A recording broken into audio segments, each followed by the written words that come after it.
We'll be looking at crafting worlds with words, crafting worlds with words. And that brings us to, talk about script writing as the art and craft of composing scripts for various media, such as film, television, theater, or radio. It involves creating a blueprint that guides actors, directors, and other production members in bringing a narrative to life.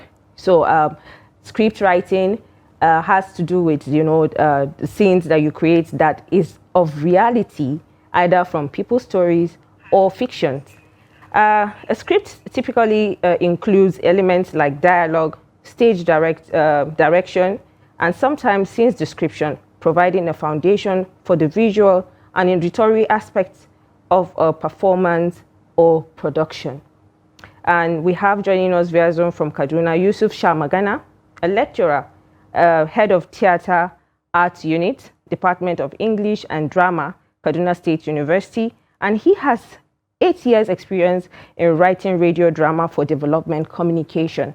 So today we are going to be talking about script writing specifically for radio drama. Yusuf Shamagana, thank you so much for joining us this morning. Thank you, Fatima, for having me. Quickly, tell us what it means, to write a radio drama script.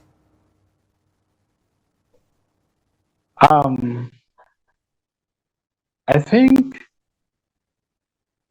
unlike any other media, writing scripts for radio is technical because, as you know, radio is basically people call it blind man's medium. So it means that for you to be able to write a script for the radio, you have to go extra mile because unlike other media where with visual aspect, in radio you depend solely hearing aspect. So you have to imagine every via sounds and dialogue. And that is why writing radio drama script is quite more technical than other scripts. So I think it requires a higher of imagination, a higher degree of creativity, and then you have to imagine it. You have to imagine a scene, you have to imagine an action taking place. You have to close your eyes at some point when you write your own script to imagine it. The script play out in such a manner that the people you are putting this script out for can be able to eye with it. The sounds that we have, for instance, in a typical Northern market is different from the sounds that here in a typical Ibadan market. So how can you be able to get that in your script in such a manner that both the producer and when they go through the script, they can actually, collaboration with the sound designer, identify the accurate sound that you are going to achieve that scene. So that is why, to me, I think radio drama script is quite technical compared to other scripts. All right, so let's talk about scripting in general. How are you able to develop a story? Say you get a story from the producer telling you this is a story and this is how I want it to go. How are you able to develop it into putting your own, dissecting it in a way that it would, of course, do justice to that story? Well, you are confronted with a task, a story. First and foremost, what you should ask is, what is the aim of this story? What do we hope of this story? Now, I'm talking from experience in the development community. Most of the stories in this sector are aimed at addressing a particular problem. So you have to ask yourself, what is the issue? Now, when you identify that issue, of course, these issues are identified based on research, from research. You go into the field and you engage people that are confronted with that particular problem. You ask, What are the reasons? What are the key causes of that particular problem? And then you try to imagine that problem from their own perspective. Just don't assume it is a problem and we need to go and address it. What you see from the problem is not actually the problem, just the symptom of the main problem. So once you get all these perspectives, then you come back and see in the course of your own interaction, you may have identified individuals or events that could serve as your character prototypes or model actions that you can actually them out in the course of your own art. So at the end of the day, you pay attention to real events, you pay attention to the realities as they unfold among the people you are writing about, they realize that storytelling at some point is easier, far more easier than expected. Because when you say you are going to sit down on your own and create everything out of your own imagination, yes, you might end up coming up with a very brilliant, but the question is, will that story resonate among the people you are targeting? So if the people you are writing about readily identify with that story, don't have a story, no matter how brilliant you think. So that is why the human angle is always important when you are writing a story. So irrespective of the brilliant idea your producer or your director may bring to your table, all you need to do is look at the human angle as a writer is pro people. Okay, now as I said earlier, I'm talking from my experience as a development communicator and as someone who has been writing radio for development. So when you are writing a piece that is aimed at changing the behavior of the then definitely you cannot sacrifice their own participation or their own perspective. So once you nest those things, then you come back to sensitive cultural nuances like the practice people. What is their own worldview? What is belief system? How do they speak? How do women, for instance, speak in communities? What is the relations like in that particular community? You will not come and write a script that when people see or listen to it, they will say, this is not us. This is not us. You understand? So once you identify those things, then you can be able to say, okay, you go to the technicalities. Now, technicalities, I mean, what is the fundamental writing a story? A story must have a beginning, a middle, and an end. The beginning actions that introduce us or familiarize the listeners or the audience with the situation, world, with the people, with the characters in that part of the world that you have created. Now, what is the middle? The middle is the highest point of the drama action. That is the highest point of the conflict. And then what is the ending? The ending is illusion. So in a situation whereby you have, for instance, a particular individual who holds this belief that, no, I will allow my children to be immunized. That's a problem. And what is the problem? The problem is perception is that immunization is wrong. So he comes in conflict with people who are advocating that particular practice. That is the conflict. So you now drive conflict, and it has to be convincing enough. You don't need to make the conflict so abstract or moved from the reality of the people. So by the time you reach the zenith, the climax, people would have identified with his own perspective at the same time with arguments of the people that are advocating particular practice. Okay, and then hang it there, then you now begin to find a way to resolve everything. Now, solution, don't forget, characters like often excite emotional attachment identification with the audience. So you have to take him through a convincing process of and embracing that new behavior you are promoting. If not, the process is not convincing enough, the audience is not stupid. They will understand that, no, you just deploy this mechanism to resolve this conflict just to achieve your aim. But in real sense, that the pen advanced are more reason. So you have to bring a character that has quite an authority could counter such arguments. For instance, if, for example, his own argument is that it is to my religion. So you have to have a character, a higher authority to speak about the religion, perhaps an imam in that particular drama. And that imam must not be an imam of just a fictional imam. He should be well read enough. he should advance convincing arguments enough that when he comes and he discusses it with this character, the character will actually be convinced as if it is in a real life. And that is why when he finally embraces new behavior, it is expected that the people will. I think this man did not get it. I think the layman is right after all. So the only way you can be able to guarantee that particular people or that particular or the targeting can be able to into the behavior you are promoting. So it is quite a technical process. And this is one approach. Okay. Character development, which is an important aspect, you have to identify who the character is. Okay. That is what we call in some organizations, they call it X, what the character is, what is his own identity, what is his own temperament, what is his own psychological disposition. And then we have the what does he want? What want to achieve? And then we have the Z. This what is the obstacle stopping him from achieving that goal that he set out. So when you have this formula XZ, you can be able to navigate developing a character. You know, giving out details on what you're doing and how passionate you're sounding, it's really commendable.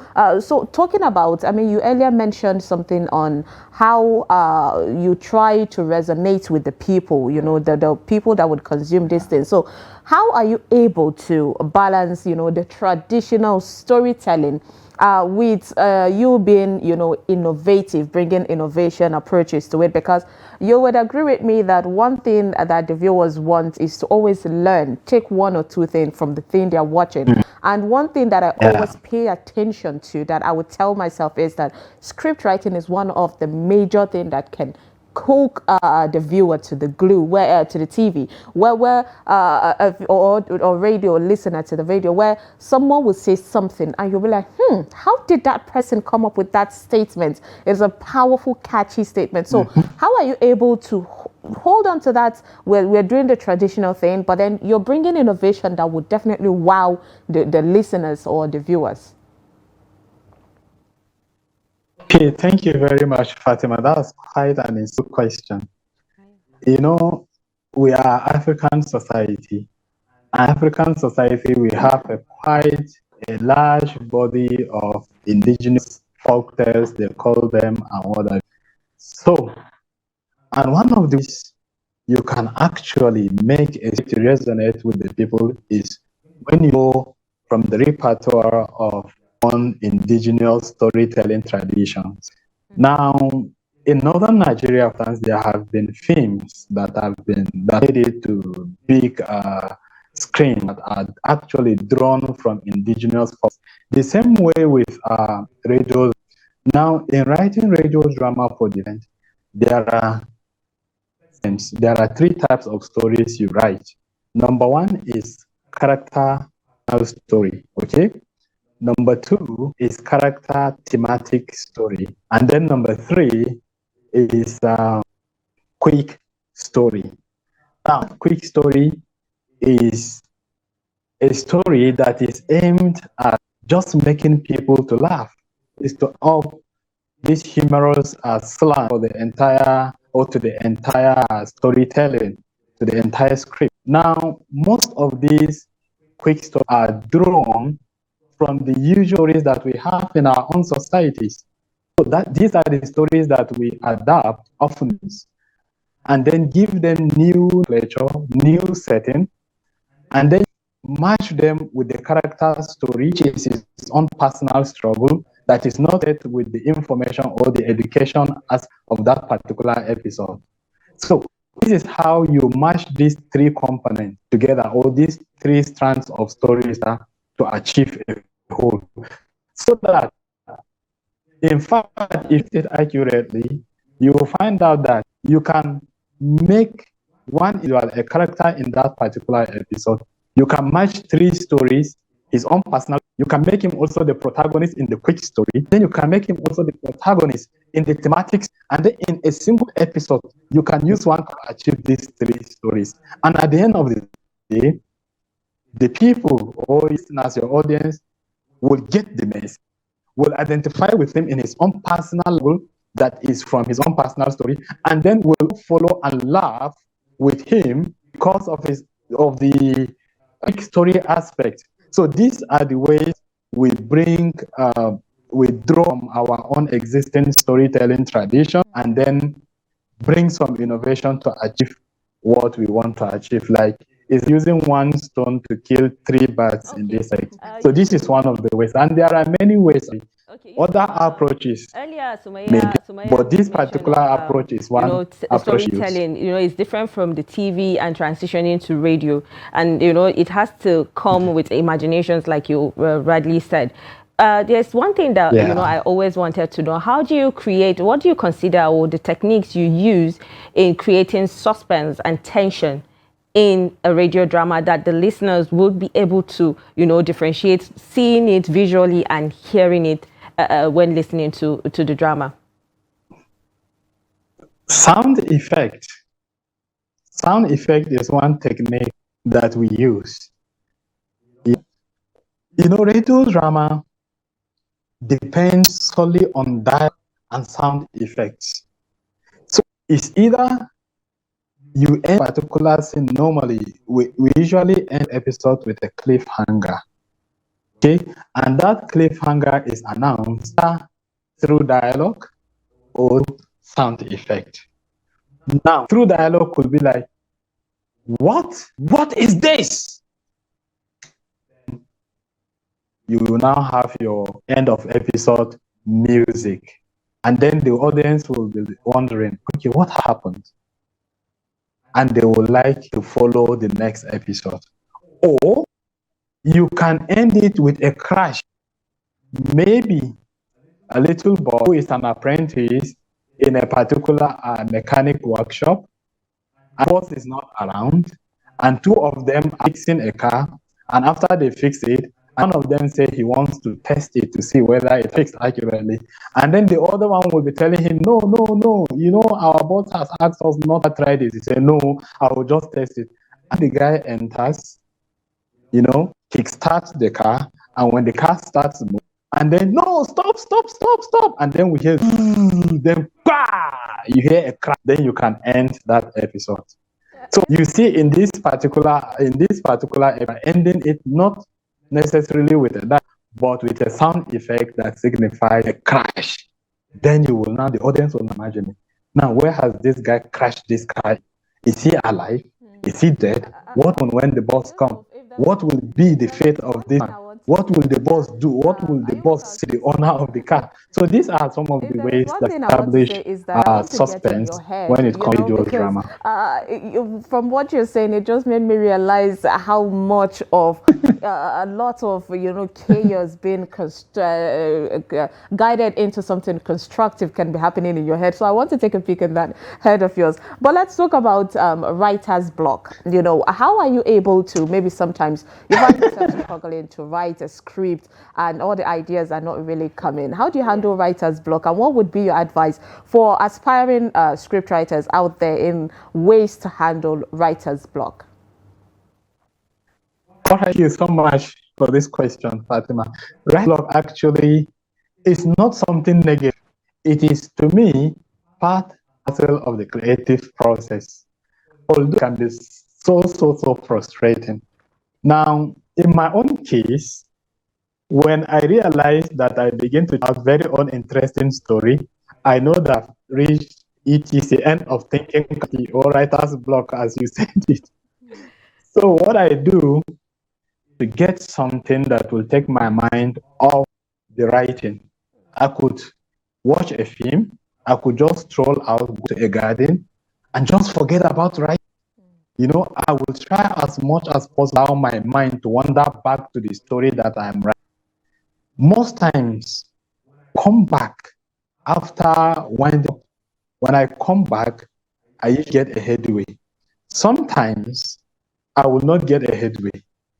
But for me, it means that I need to take my time off the more. So, for other writers, I will now encourage that once you experience writer's block, please just shut down everything. It is normal. You are very, very okay. Don't feel as if something is wrong with you. It is normal. Keep that. Take a stroll. Some sleep. Some can go to the movies. Do something that interests you to take your mind away. I bet you when you come back to revisit that story, you will see new revelation, angles to that story if you are lucky. Understand? But when you find out that you are having that problem, please just risk.